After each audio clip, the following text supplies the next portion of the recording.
selintas ada ide seperti itu. Harus tidak cuman sampai di 2023 kelihatannya. Kelihatannya ini ada media yang bisa kita pakai untuk berkembang bersama, saling mendukung begitu. Terima kasih Pak Alisarud. Monggo. Terima kasih Pak Heri. Terima kasih Bu Desta. Iya, terima kasih kembali Bapak Alisaro dan Bapak Heri. Lanjut ke penanya kedua, Ibu Sabar Hombing, maaf, mohon maaf. J, monggo Ibu. Baik, terima kasih Ibu. Ada beberapa hal yang perlu saya sampaikan. Pertama, kami sangat mengapresiasi apa yang dikatakan atau yang disampaikan oleh Bapak Heri tadi. Sangat menarik, sangat jelas, dan sangat bisa dipahami, tetapi ada beberapa hal yang membingungkan kami. Atau karena kami bermain dengan wacana kami sendiri, tapi hal ini perlu kami pertanyakan. Pertama, tadi disampaikan oleh Pak Heri bahwa RPP itu merupakan keputusan mutlak, keputusan penting seorang guru. Jadi guru merancang, mendesain RPP yang harus dibawakan ke dalam kelas. Mungkin selama ini RPP kita dijilid, lalu malas kita membawa ke dalam kelas ya. Jadi RPP itu harus dibawa ke dalam kelas dan harus dalam proses ada yang ditambah, ada yang dikurang sesuai dengan kebutuhan kelas itu. Kemudian itulah namanya yang direvisi. Kemudian RPP yang direvisi itu siap digunakan kembali untuk ke tahun ajaran baru. Jadi bisa dikatakan bahwa guru merupakan ujung tombak dari pembelajaran siswa di kelas, seperti itu ya Pak. Nah, kami tanyakan yang pertama, kalau misalnya RPP itu ada yang ditambah atau ada yang dikurang atau dievaluasi lah katakan sesuai dengan kebutuhan kelas, apakah guru harus menyediakan jumlah RPP sejumlah kelas yang dimasukinya? Misalnya Pak, saya masuk di kelas 7, RPP saya hanya 1, tetapi karena saya masuk di 7A, 7B, seperti yang Bapak katakan tadi bahwa RPP itu adalah proses, harus ada yang ditambah atau yang dikurang sesuai dengan kebutuhan kelas, dicoret seperti itulah. Apakah RPP itu harus sesuai dengan jumlah kelas yang kita masuki, seperti itu Pak. Kemudian yang kedua, kalau RPP yang 1 lembar ini sudah kami gunakan di sekolah kami kurang lebih 2 tahun ini, tetapi yang disajikan Bapak tadi bahwa ada materi di sana secara rinci, punya kami tidak ada materinya secara rinci kami buat. Nah, apakah boleh permintaan ya Pak, apakah RPP yang 1 lembar itu bisa dibagikan ke kami, supaya kami bisa melihat format yang sesuai atau kami sempurnakan dari yang sudah kami buat. Begitu Pak, terima kasih. Baik, terima kasih Ibu. Bisa langsung dijawab oleh Bapak Heri, monggo. Ya, pertanyaan yang kedua dulu ya Bu, saya jawab bisa Bu? Bisa Pak. Ya, setelah ini saya share di Google Classroom. Bisa posting. Kemudian pertanyaan yang nomor 1, apakah membuat RPP sesuai dengan jumlah kelas? Begini, konsep dasarnya adalah setiap guru itu membuat desain pembelajaran. Saya guru fisika untuk kelas 7 misalkan, itu saya desain untuk kelas 7. Form desainnya seperti itu, mempergunakan Azure.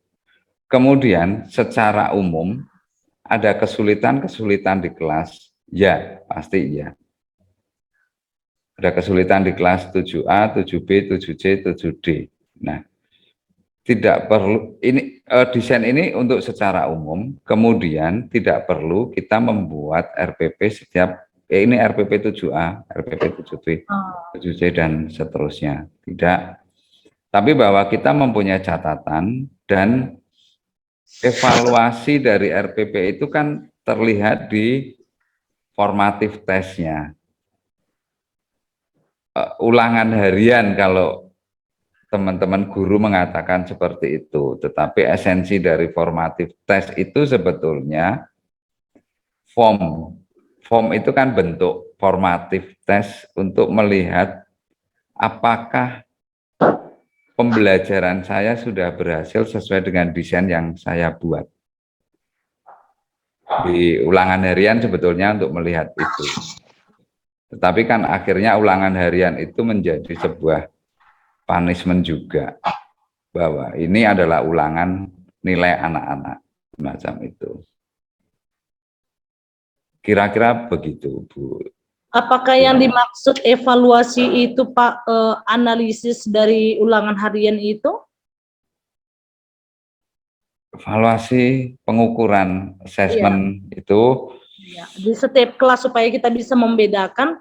Tadi kan Bapak katakan sesuai dengan asesmennya, ulangan hariannya. Berarti di kelas 7A misalnya ulangan hariannya kita lihat. 7B ulangan harian seperti itu Pak. Ya, betul Ibu. Di kelas 7A setelah mempergunakan pembelajarannya kita desain seperti itu, hasil ulangan hariannya seperti itu, baik atau tidak. Tentunya ada komponen lain lagi di mana ini pembuatan soal ini juga mempengaruhi dari apa namanya, hasil yang kita ajarkan. Kadang saya mohon maaf sekali, indikator atau tujuan pembelajarannya itu B, tetapi di dalam membuat soalnya itu menunjukkan C. Lah, tujuan pembelajarannya A, dikasih soalnya soal C, ya nggak ketemu ini di sini. Nah, di situ ada terus di dalam merumuskan tujuan pembelajaran itu juga harus pas juga taksonomi Bloom yang kemudian direvisi disempurnakan oleh Anderson di 2001 itu akhirnya mohon maaf, banyak guru yang kesulitan juga di dalam mempergunakan taksonomi Bloom, apalagi yang revisi ini itu kognitif. Gini, di bukunya Anderson, saya baru tersadar itu setelah saya tidak menjadi guru, Ibu. Ceritanya begini, maaf. Behavior itu kan perilaku ya. Tujuan pembelajaran itu untuk merubah perilaku anak. Begitu kan? Nah, di bukunya Anderson yang terbaru, itu tujuan pembelajaran CABD. ABCD jadinya CABD, gitu kan. C condition, CA audience, B-nya behavior. Nah, behaviornya ini adalah behavior kognitif. Jadi bukan behavior dari perilaku, tetapi behavior kognitif. Ada perubahan perilaku kognitif di dalam anak, begitu. Tapi bahwa secara keseluruhan pendidikan itu adalah perubahan perilaku anak dan kita secara keseluruhan, ya. Tetapi di dalam ranah kognitifnya Bloom, itu behaviornya adalah behavior kognitif, gitu. Ini masalah juga. Jadi ada banyak rentetan yang harus kita bedah satu-satu, gitu. Begitu Bu Siombing. Ya, terima kasih Pak. Baik. Ya. terima kasih Pak Heri dan Ibu Sabar Sihombing. Selanjutnya ke penanya ketiga, Bruder Adrianus Sulistyo. Monggo Bruder, waktu dan tempat. Baik, terima kasih Mbak Wina. Bisa diterima? Bisa dengar ini? Bisa, Bruder. Bisa, Ya, Bisa Bruder. terdengar jelas, Bruder. Terima kasih Pak Heri. Ya, Bruder. Saya hanya mohon pencerahan nih Pak. Yang pertama, POP sekolah penggerak ini kan kurang lebih 3 tahun. Saya mohon pencerahan, terus bagaimana untuk akreditasi, hubungan akreditasi dengan adanya kurikulum Luber ini, desain ini. Apakah nanti ada apa ya istilahnya isunya gimana, misalnya hubungan akreditasi. Kami tahun 2022 itu akan akreditasi. Sedangkan sekarang akreditasi itu hanya empat, yaitu mutu kelulusan, proses pembelajaran, mutu guru, dan manajemen sekolah. Ini yang itu mohon pencerahan. Yang kedua, apakah desain Luber ini harus include dengan mata pelajaran dari IPS, dari bahasa Indonesia, matematika, atau boleh pisah sendiri membuat silabus sendiri untuk berkarakter Luber tadi. Jadi unggul karakternya, misalnya kami akan menilai dari kepemimpinannya LKTD sesuai dengan nilai-nilai Pancasila. Jadi kami ada LKTD, ada pramuka, ada upacara, sidang akademis misalnya. Apakah itu dulu dilihat boleh nggak? Tidak harus include dengan mata pelajaran. Itu aja, mohon pencerahan ini Pak. Terima kasih. Ya. Baik, terima kasih Bruder untuk pertanyaannya. Monggo Pak Heri bisa langsung dijawab. Ya. Dengan ya. POP itu 3 tahun, kemudian bagaimana dengan akreditasi dan sebagainya. Begini, Bruder Adrianus, ini adalah praktek baik yang kita tularkan, kemudian yang akan diukur oleh, sebelum masuk ke akreditasi ya Bruder, yang akan diukur oleh kementerian adalah dampak dari POP ini 3 tahun ke depan.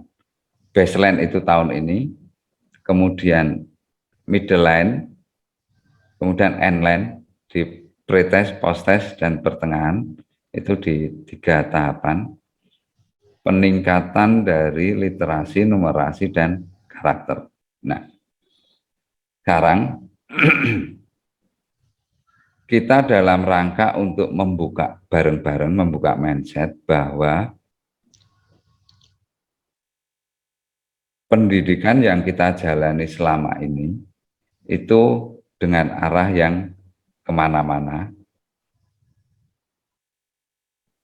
Kita mencoba untuk berdiskusi tentang alur pikir secara keseluruhan dari konsep ideal tentang core value, tentang budaya yang bukan hanya sekedar produk budaya, kemudian literasi, numerasi, karakter, yang semuanya ini harus terangkum di dalam sebuah bentuk kurikulum, pembelajaran, evaluasi, dan akhirnya ini akan berdampak pada siswa. Macam itu. Nah, kalau untuk akreditasi, tentunya begini, kurikulum yang Romo Budur Bapak Ibu semua kerjakan ini tidak serta-merta secara instan menggantikan yang sudah ada, yang sudah berjalan di sekolah Budur Romo Bapak Ibu semuanya. Kami paham bahwa seperti yang dikatakan Pak Alisaru tadi ya, butuh waktu begitu. Maka kalau untuk menghadapi akreditasi, selama Buder bisa menjawab, mempertanggungjawabkan, artinya dengan secara keilmuan bisa dipertanggungjawabkan pengembangan kurikulum Luber dengan konsep Luber ini itu bisa.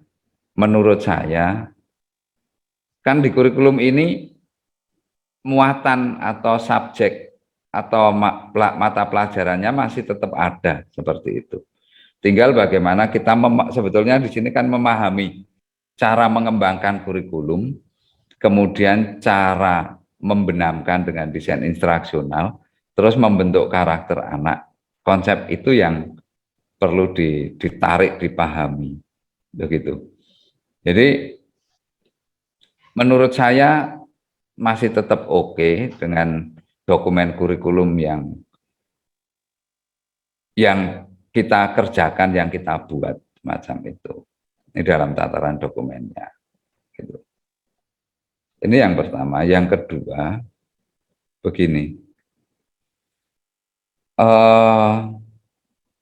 Core value itu akan ada silabus sendiri. Oh, menurut saya ya, oke, tidak masalah. Kemudian kalau core value ini diajarkan menjadi mata pelajaran sendiri, itu menurut saya jatuhnya nanti pada kognitif lagi, Budha. Karena sebetulnya begini, bagaimana core value itu diinternalisasi oleh para guru, itu dulu sebetulnya. Kalau guru ini sudah menginternalisasi core value tersebut, ya, di dalam pembelajaran sehari-hari, kalau itu ada silabusnya oke, tidak masalah, karena memang itu harus dibuat. Nah, nanti di dalam langkah pembuatan kurikulum kan juga harus, apa yang harus diajarkan, itu kan ada di sana. Nah, menurut saya, ini bagi saya ya, benar ya, bagi saya, jauh lebih akan masuk ke anak-anak jika guru digarap maaf bukan digarap, ya katakan digarap, gurunya ini harus memahami, mengimplementasikan, kemudian menganalisis, mengevaluasi, dan bisa menerapkan menjadi contoh buat anak-anak itu. Dari situ kemudian guru ini memasukkan di dalam mata pelajaran, include di dalam mata pelajaran. Kalau ini langsung gurunya belum dipahamkan, belum senada dengan grand design ini, langsung diminta untuk masuk, itu juga akan ada resistensi, pasti kan ada resistensi, karena belum firm semuanya. Gitu. Begitu, Buder. Baik, terima kasih. Adrianus. Ya. Terima kasih. Jadi kami kan, karena sini kan titik beratnya kan pada nilai profil Pancasila ya, ada tadi kritis mandiri.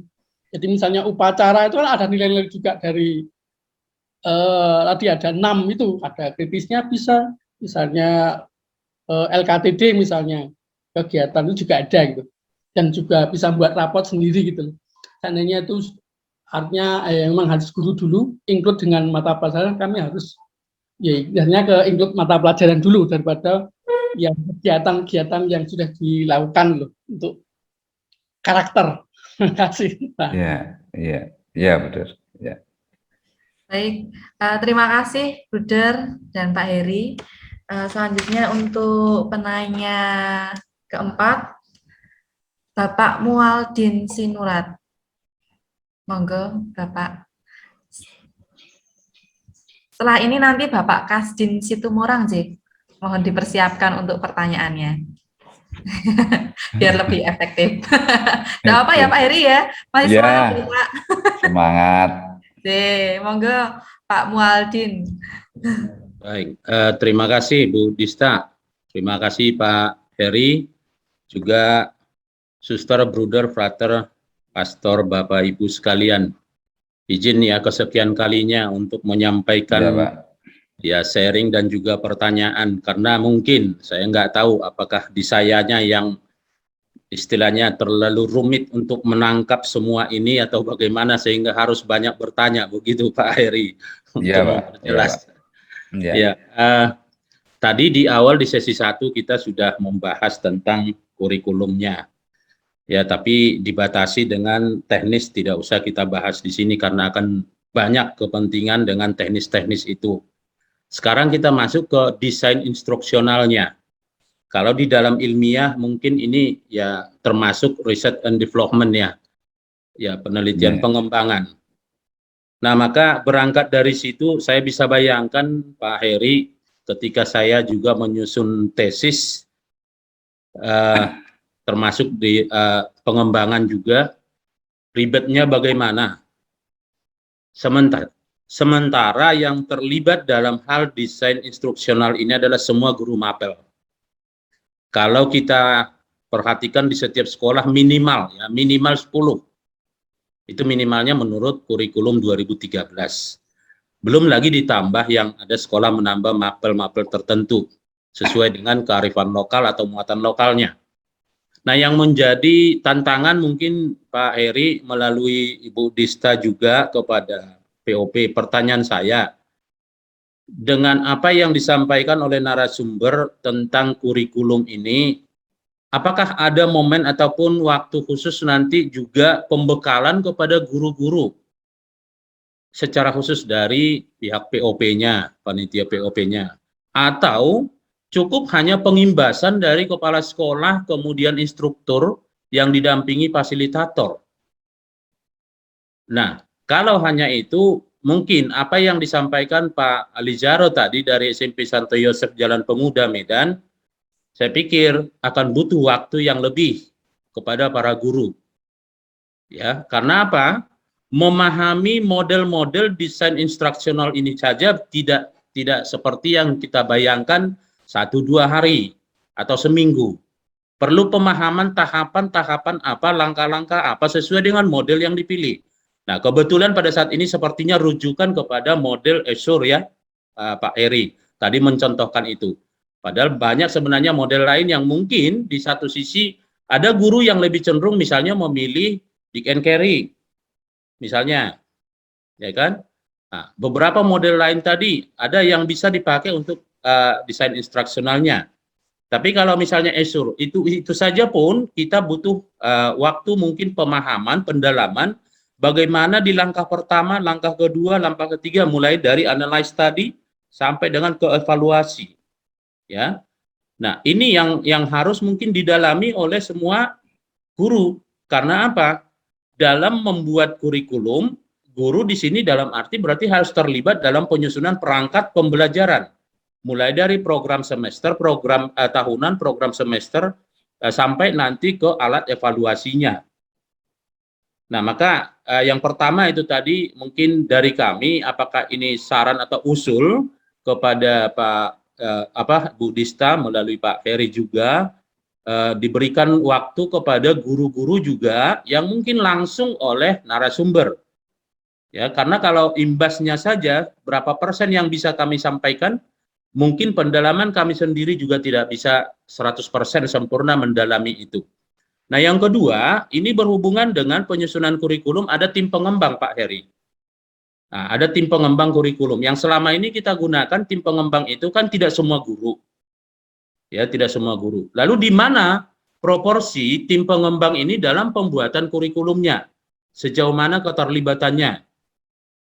Nah, walaupun bagian dari kurikulum itu yang dikerjakan oleh guru adalah satu bagian, yaitu di bagian lampiran muatan kurikulumnya, yaitu pembuatan perangkat pembelajaran sampai ke alat evaluasinya. Nah, ini juga mohon pencerahan nanti dari Pak Heri. Lalu bagaimana dengan KI dan KD? Kan tadi kita membuat yang terintegrasi dengan nilai-nilai ataupun core values yang ada. Contoh tadi operasi bilangan dengan literasi keuangannya.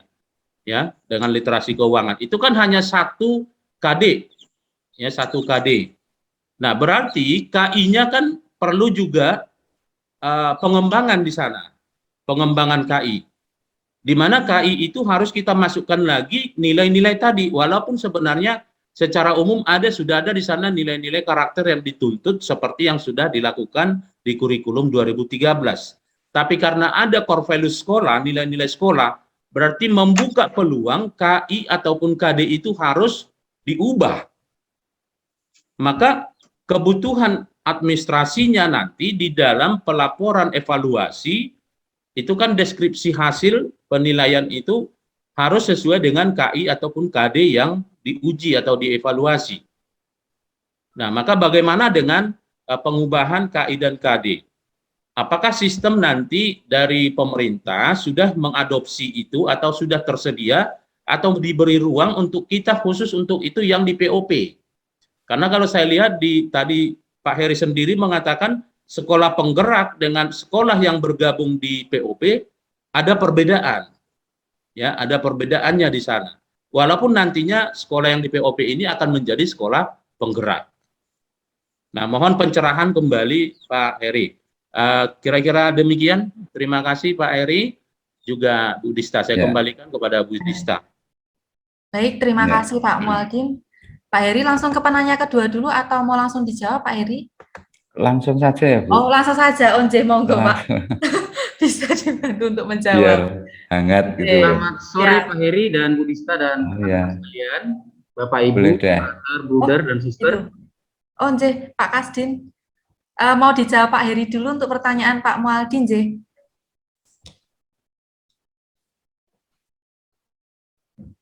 Pak Kasdin. Bisa Bu Dista, saya mulai. Ini Pak Heri menghendaki untuk dijawab langsung dulu untuk pertanyaan Pak Mualdin. Nanti setelah Pak Heri menjawab, Pak Kasdin, siap. Mohon maaf Pak Kasdin. Oke. Ya. Pertanyaan yang pertama, Pak Mualdin, pada saat kita tim pelaksana POP YPL SMP menggarap membuat program ini, ada Pak pertemuan itu secara offline antara narasumber dengan guru. Kemudian pandemi berubah dan sebagainya menjadi online, akhirnya akan bergeser pertemuan narasumber dengan guru mungkin akan terjadi di 2022. Nah, yang sekarang terjadi adalah kita sadar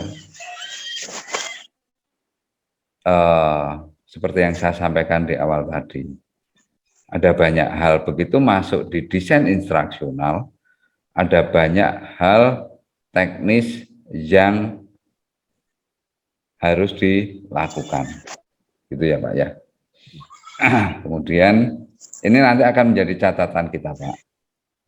Dulu kita pernah membuat kegiatan arahnya ke sana, sudah dibuat, tetapi harus berganti karena pandemi kemudian menjadi online semuanya. Nah, yang kedua, sejauh mana peran guru dalam tim pengembang kurikulum? Betulnya begini Pak. Konsep pengembangan kurikulum yang harus kita pahami adalah di tataran dimensi ide itu bagian yang sangat luar biasa untuk dieksplor. Pertanyaan saya balik, apakah di dimensi ide ini itu digali secara mendalam oleh tidak hanya di Pak Mualdin tetapi di semua sekolah dengan melibatkan banyak komponen gitu untuk menggali potensi budaya sekolah. Itu pun juga tidak mudah dari 7 unsur budaya. Kami paham, kita paham semuanya itu gitu. Tetapi bahwa para pendahulu kita, para misionaris kita, misionaris yang datang ke Indonesia dan mendirikan sekolah-sekolah yang sekarang ditempati oleh Romo Buddha Suster Bapak Ibu, itu yang dilakukan semacam itu. Mereka masuk ke Indonesia bergeraknya dari sisi budaya yang harus mereka pahami dan sebagainya. Itu. Nah, kita paham itu ya. Peran guru ada di mana? Peran guru sentral juga, guru karena guru yang akan menjalankan kurikulum ini, di situ terjadi satu diskusi, di situ terjadi satu penelitian atau riset kecil. Nah, disitulah kemudian dimensi ide ini akan berkembang di sana. Gitu. Kemudian bagaimana dari dimensi ide kemudian menjadi dimensi dokumen. Dan yang lebih penting lagi adalah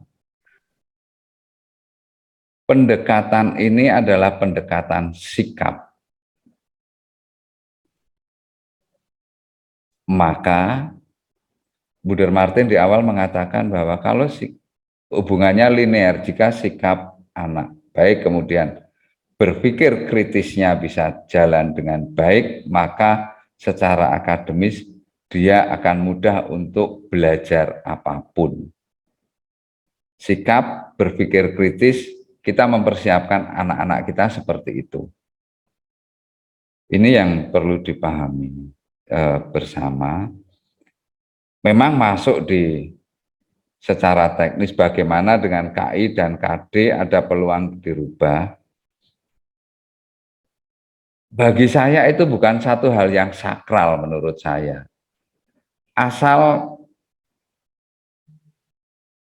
KI 1, KI 2, spiritual sosial, nilai-nilai kita kan juga ada spiritual sosial dan sebagainya.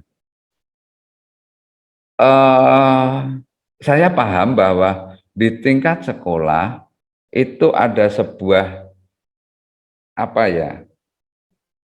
ada sebuah mekanisme administratif yang harus dijalankan dan sebagainya.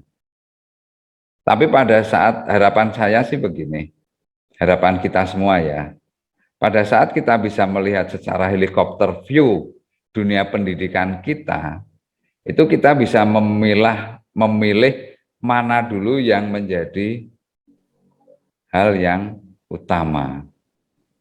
Ini tidak akan bisa memuaskan Pak Mualdin, benar, pasti. Karena ini tataran teknis di mana kalau saya mengatakan bahwa bagi saya KI, KD bukan hal yang sakral. Itu mungkin ada dinas yang berseberangan dengan cara berpikir saya pun juga pasti akan berbenturan. Karena RPP di Permendikbud nomor 22 tahun 2016 tentang standar proses, kebenaran ini kan kebenaran menjadi milik penguasa Permendikbud ini. Kemudian ada surat edaran yang akhirnya muncul 3 poin penting yang harus ada di RPP, ya akhirnya ini kan yang diikuti gitu. Nanti saat kurikulumnya berubah lagi, nggak ada KI dan KD juga yang terbaru yang diikuti. Nah, sebetulnya di model desain instruksional yang ini kita tawarkan memang assure untuk di R&D ya. Tetapi bahwa itu bisa dipakai untuk mendesain kegiatan pembelajaran di classroom itu. Tapi kalau Dick and Carry, mohon maaf Pak, Dick and Carry itu untuk sistem oriented Pak. Kalau untuk yang classroom oriented ada beberapa Girard Camp itu juga classroom oriented juga. Jadi bagian itu yang untuk pemilihan begini. Maksud saya juga ada bagian yang perlu kita pahami secara teori di dalam memilih media, itu sudah terjelaskan di model desain instruksional Assure. Memanfaatkan media itu juga tersedia di situ penjelasannya dan sebagainya. Jadi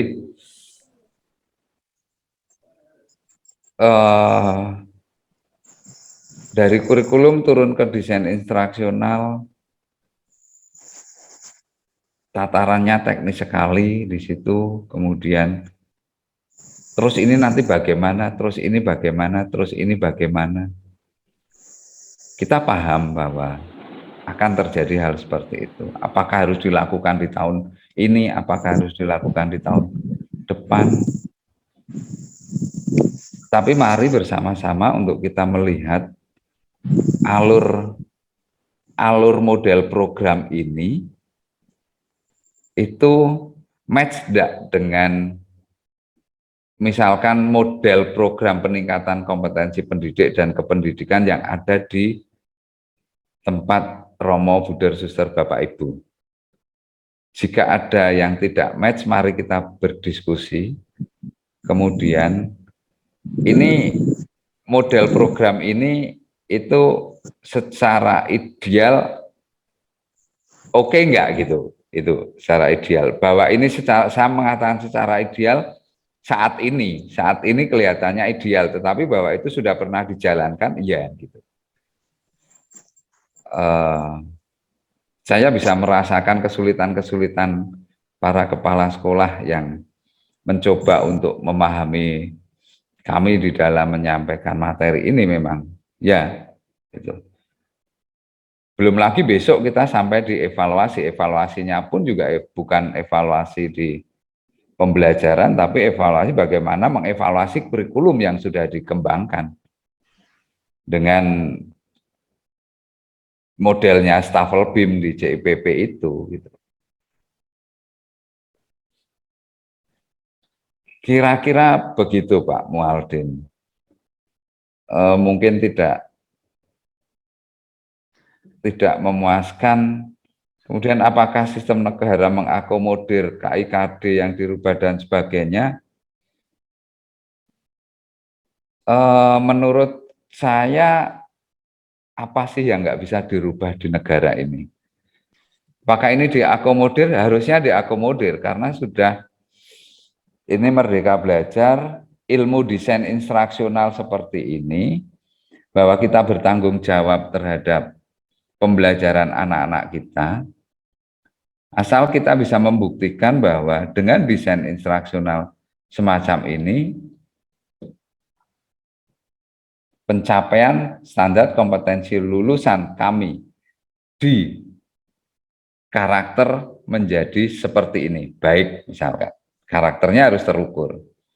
Oke, di kognitifnya rata-rata AKM tidak begitu baik, oke, tetapi di survei karakternya dari survei internal kami karakternya menjadi baik.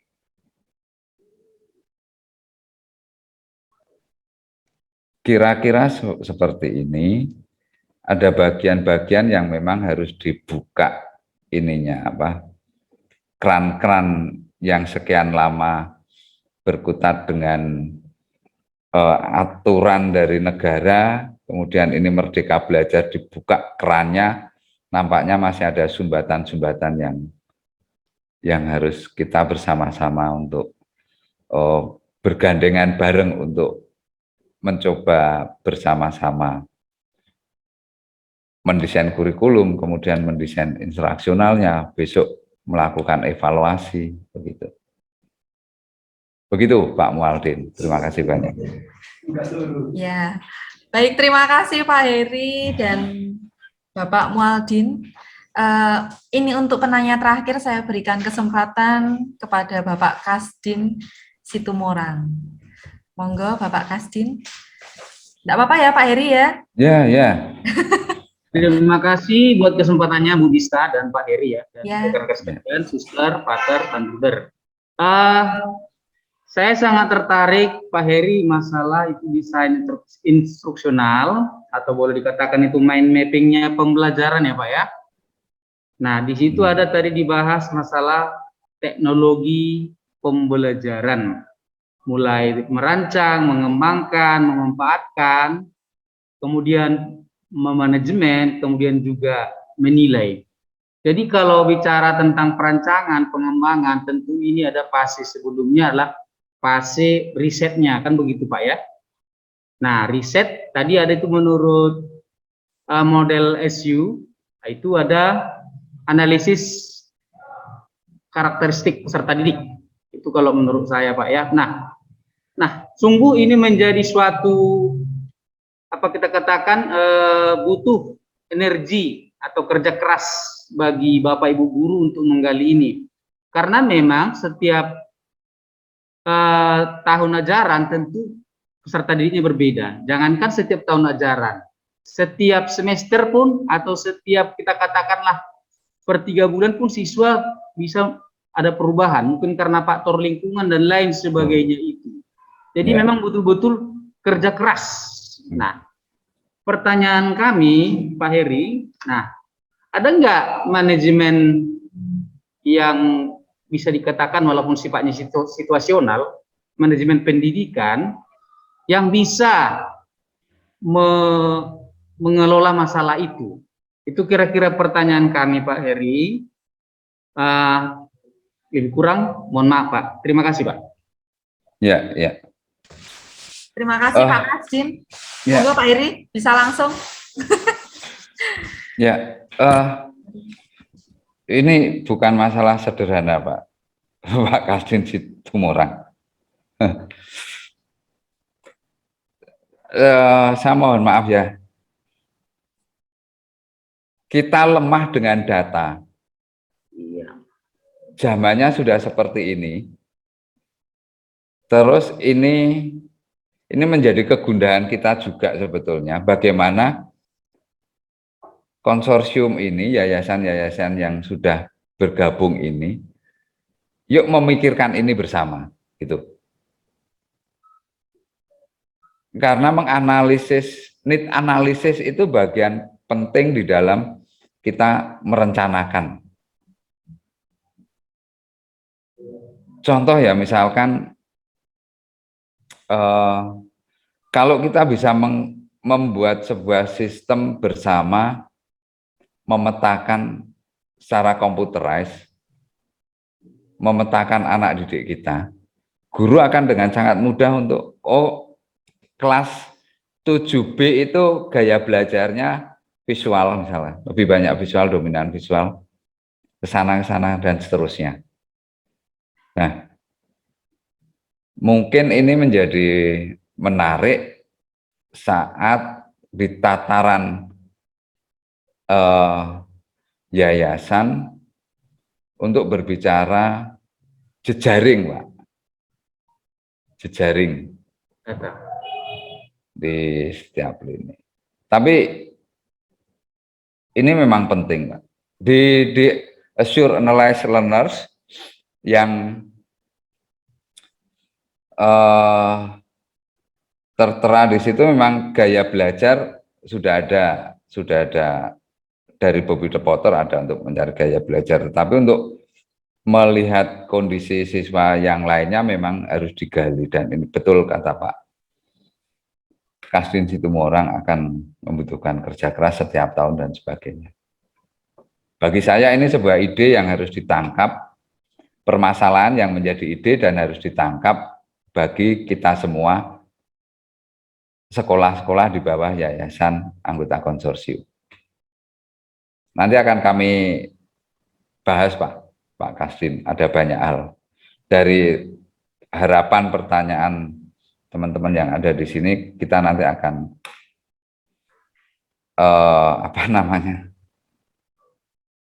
rumuskan ulang untuk di tahun 2022.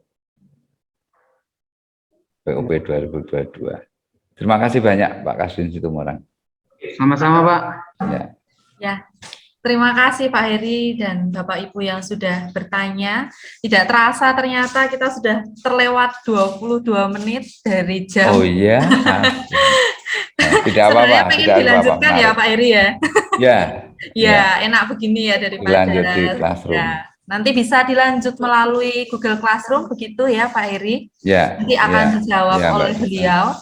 Jadi nanti jika masih ada pertanyaan yang belum mendapat kesempatan untuk bertanya secara virtual, nanti bisa langsung bertanya di Google Classroom. Begitu.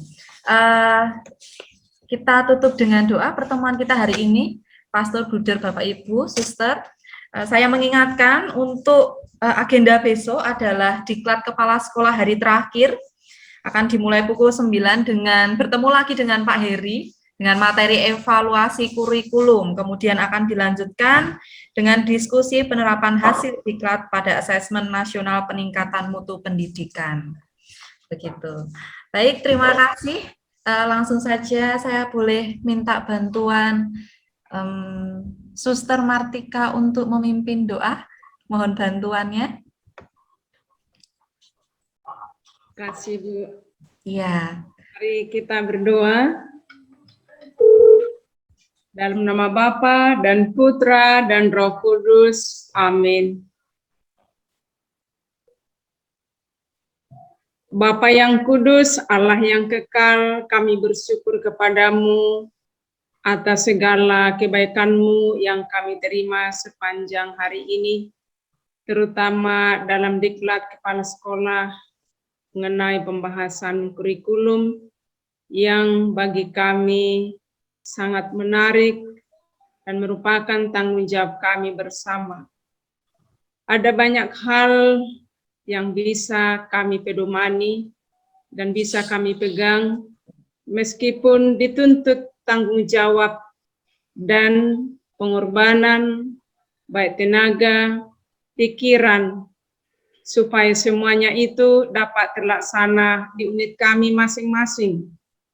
Karena itu ya Tuhan, terima kasih untuk semuanya itu, dan kami mohon Tuhan pasti mendampingi kami semua untuk mempelajarinya lebih baik, sehingga kami dapat menerapkannya di unit kami masing-masing. Sore hari ini pun ya Tuhan, kami bersyukur dan berterima kasih kepada narasumber, Pak Hari, dan semua panitia yang telah berusaha sepanjang hari ini, sehingga diklat ini terjadi dengan baik.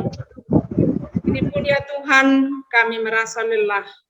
Kami ingin melanjutkan kegiatan kami ke rumah kami masing-masing dengan seluruh kebutuhan kami. Kami mohon berkatilah hari ini, berkatilah apa yang kami dapat, agar semuanya itu membantu kami untuk dapat menikmati kemuliaan-Mu dalam tugas pelayanan kami masing-masing dan demi kemuliaan nama-Mu.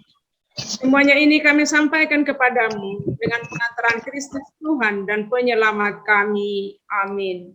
Dalam nama Bapa dan Putra dan Roh Kudus. Amin. Amin. Terima kasih banyak, Suster. Terima kasih, Suster. Terima kasih, Bapak Ibu Pastor. Mengingatkan untuk presensi sesi kedua.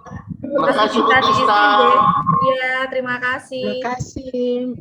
On materi Siap, nanti akan kami share melalui Google Classroom dan grup BAJ. Makasih Bu Dista. Baik, terima kasih Bapak Ibu semuanya, Terima kasih Suster, semuanya. Terima kasih. Selamat sore. Selamat sore, berkah dalam. Berkah dalam Pak Heri. Berkah dalam Pak Heri. Iya, berkah dalam. Sehat selalu, Suster. Jangan sia-siakan, masih ada kesempatan untuk menjadi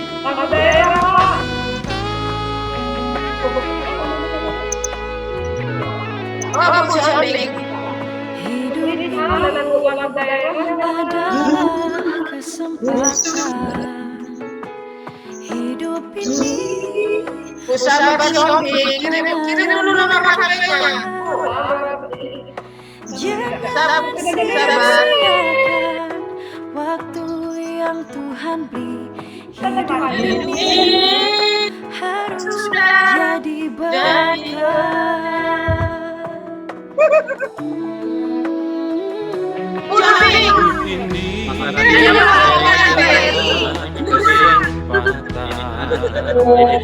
Hidup ini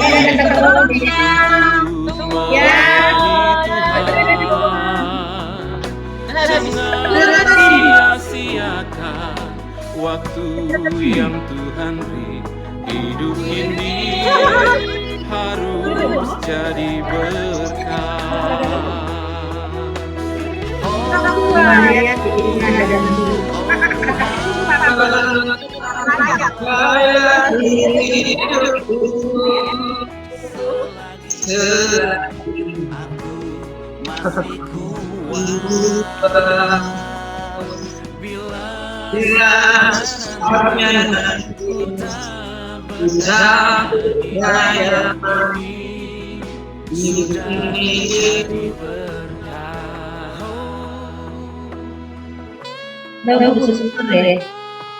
Inilah hidup hanya bagimu Tuhan, selama hidupku Tuhan. Kayak Bapak Ipan sampai besok pagi pukul 9. Iya, Suaranya ada ekonya. Memang dibuat ada ekonya. Eko gemba. Oh, ya ini.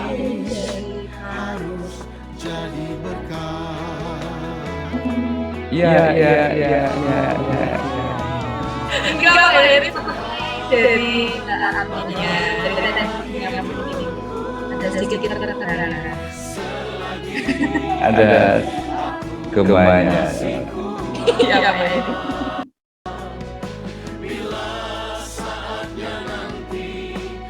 Ya, namanya tutupannya.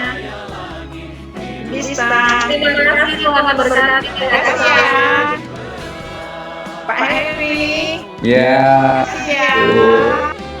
Terima kasih juga. Sampai ketemu besok.